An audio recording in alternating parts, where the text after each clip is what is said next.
Hello, my dear listeners. My name is Kishore Ganesh, and in this episode, I'll be reviewing Rajinikanth's monster hit Jailer, which is a Tamil language film. It is written and directed by Nelson, and in addition to Superstar Rajinikanth, it also stars Ramya Krishnan, Vinayakan, Vasanth Ravi, Mirnaa, Yogi Babu, VTV Ganesh, and others. It also has cameos by Shivaraj Kumar, Mohanlal, Tamannah, and Sunil.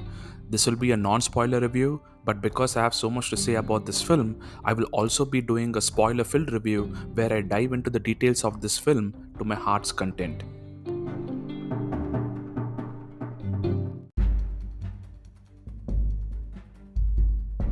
Let's get the basics out of the way. This movie puts the capital E in entertainment, and Rajinikanth is magnificent. This is the best Rajini has been since Kala, which coincidentally I saw thrice in the theatres. So, if you're expecting me to answer the question of whether this film is worth a watch in the theatres, then my answer to that is a straight and simple absolutely yes. Go with your friends, family, or maybe do two trips, one with your friends and the other with your family, and enjoy this film. Now that that's out of the way, let's head into the review. As I mentioned in my quick expectations pod last week, this film is important for both Rajni and Nelson because they are coming off of films that critically didn't do too well. They are joining forces here in the face of adversity, where an average performance from this film would have pretty much buried Nelson and would have heralded a quote unquote retirement for Rajni. But from the moment you enter into this universe, Nelson's universe, you feel energized, a positive feeling. I can't really put my finger on why that was the case, but I started liking the film from the first shot. And from then on, unless and until Nelson really messed up big time, I don't think it would have been possible to shake that feeling off from me. And I believe the majority of the movie going audience can relate to this sentiment. Hence, the record collections and massive quote unquote return audience numbers. For me personally, the primary goal of this film is not if it maintains consistency from a tonality or a story structure standpoint, but instead it is about whether this film manages to meet the twin goals of doing something unique with Rajni without compromising on the swag of Rajni and the expectations of the fans from him. This is a threading a needle task of epic proportions for any director where you have many restrictions placed on you. In addition to the two mentioned before, the swag and fan expectations, you can also not lose your voice just because it is a Rajni film. And you cannot etch a character that is not in line with this larger than life persona, not because Rajni won't agree, but because his fans won't. But even with all these restrictions in place, Nelson has managed to create a film that is wholesome. We have seen far too many star vehicles with threadbare plots, with nothing but the hero carrying on from start to finish. But in this film, we have Rajni playing the action hero, the dramatic actor, and the comedian. And from most Rajni films from the past, it has been evident that this is enough for a movie to be a hit. But in this film, Nelson shines with the villain's unhinged brutality, the story setting itself, with the conflict not having societal angle, but instead it is contained to this particular plot. Nelson's own brand of comedy that is a mixture of physical gags, clever one liners, and the comedy that stems from introducing quirky elements into situations where they explicitly stand out. Basically, Nelson's house brand of humor that falls in the dark humor category falls in this region as well. Humor where you don't expect it, humor in an otherwise bad or negative situation.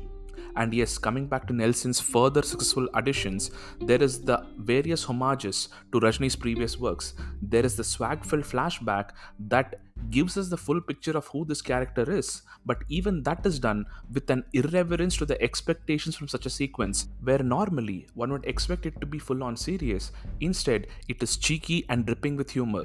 There are several twists both in the plot and from a variable tone standpoint.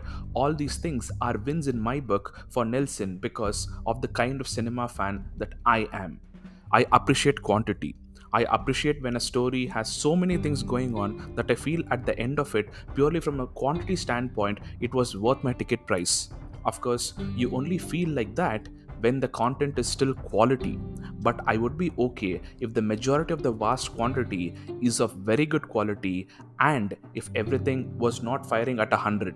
Which brings me back to my first point, said in a different way, which is that the goal of this film is not to be quote unquote perfect cinema or even extraordinary, but the goal would be to be wholesome and entertaining and give us, the audience, a hell of a good time and vibes. And let me assure you that Jailer does this.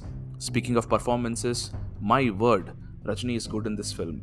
He has an epic punch dialogue, he excels as a dramatic actor, he scores big time in comedy scenes, he delivers the swag quotient, he's not squirmy about any scene no matter how bloody or violent it is, and he even swears in a close up that unfortunately gets bleeped out. I mean, in such a grand career with so much success, when stars tend to get pigeonholed into their own brand identities, here we have the biggest star of our times telling bad words in a close up.